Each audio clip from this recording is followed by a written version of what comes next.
Hey, how y'all doing? Welcome back to another video. I just wanted to come on here briefly to talk about something that has really grieved me this morning. I guess it came across my suggestions, my videos on YouTube, and I actually saw a lot of the videos about the different Diddy victims. And this is what I have to say about this. A lot of it I saw were people that were vulnerable or people that were wanting fame. And I think that's a dangerous place to be in. As a matter of fact, I know it's a dangerous place to be in. And I saw how a lot of times they were taken advantage of. I saw a lot of times they were raped and passed around, and in the end, they didn't really get much out of it. A lot of them now don't have anything to show for what they went through, and that speaks to a lot because when you look at the Diddy situation, when you look at the R. Kelly situation, when you look at Bill Cosby, when you look at these numerous people that have went to prison, not just African American but Caucasian as well, about sex trafficking, about doing all of this stuff with children, about homosexuality, TD Jakes, all of these different people, the stuff has come out, and I feel like God is not just trying to expose these people,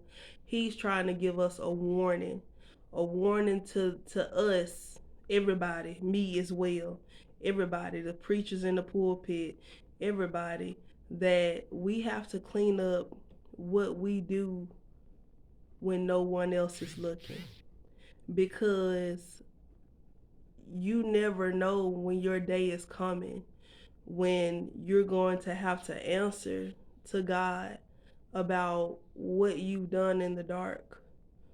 You're going to have to answer to God about the things that you haven't dealt with, the things that may have been passed down through your family line, things that you inherited, like drinking, perversion, homosexuality, different things like this, lust, greed, witchcraft, the things that have been passed down through your family line where you may think, oh, well, my uncle this, he dealt with that, so it's not so bad for me to deal with it. It's preachers out here doing this, it's preachers out here doing that. But at the end of the day, we all have to stand before God one day, and we have to make an account for everything that we have done.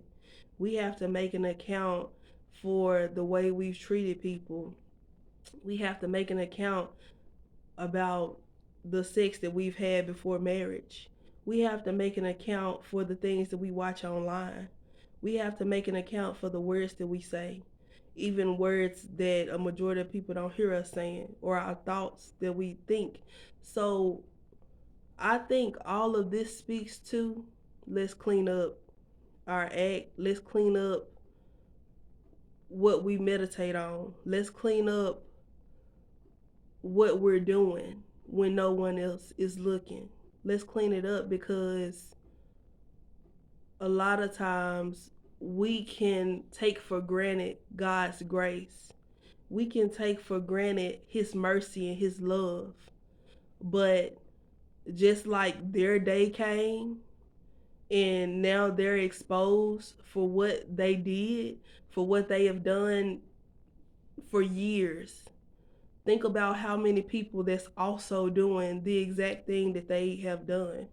Think about how many people that are still out there doing what they have done, but it was just their time to make an account for it. And it's just not for earth, but they also gonna have to make an account for it on Judgment Day. So we all have to just be mindful of not judging, not looking down on somebody when they're exposed, because we all have something that we're not proud of that we've done.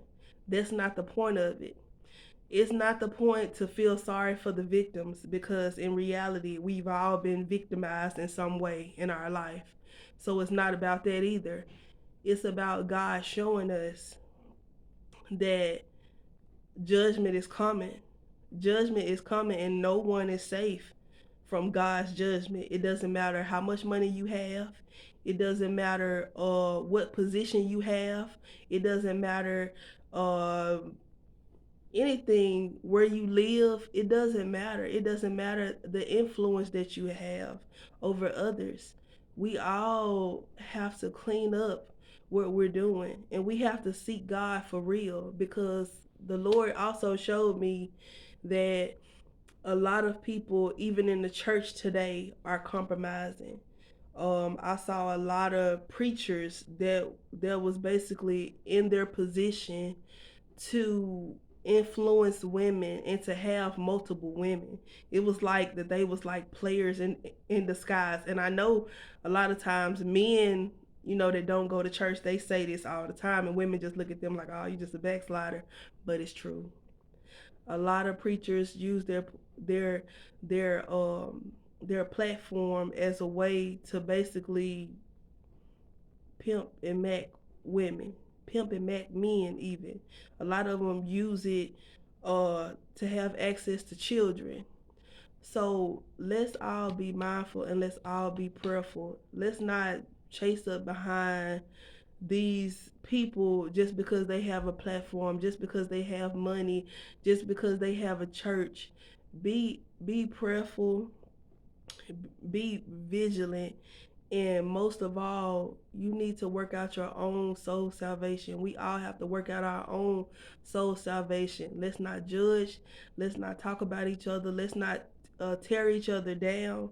But let's spend time trying to see how we can get to know God more, because we all have been tempted in a way. We all go through things that make us sometimes feel like, well, maybe it'll be okay to compromise because I'm going through this, because I'm going through so much back to back to back to back to back. And sometimes we can look at our own life and we can feel like, well, it's not fair that I have to go through this, but this person doesn't have to go through this. You don't know what that person going through behind closed doors. You don't know what that person is dealing with behind closed doors. You don't know what that person had to do to get what they have.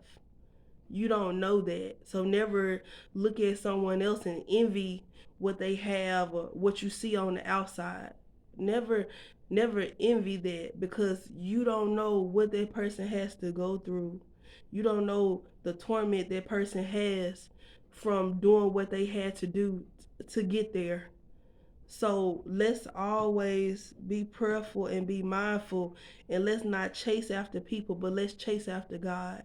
And I thank you guys for joining.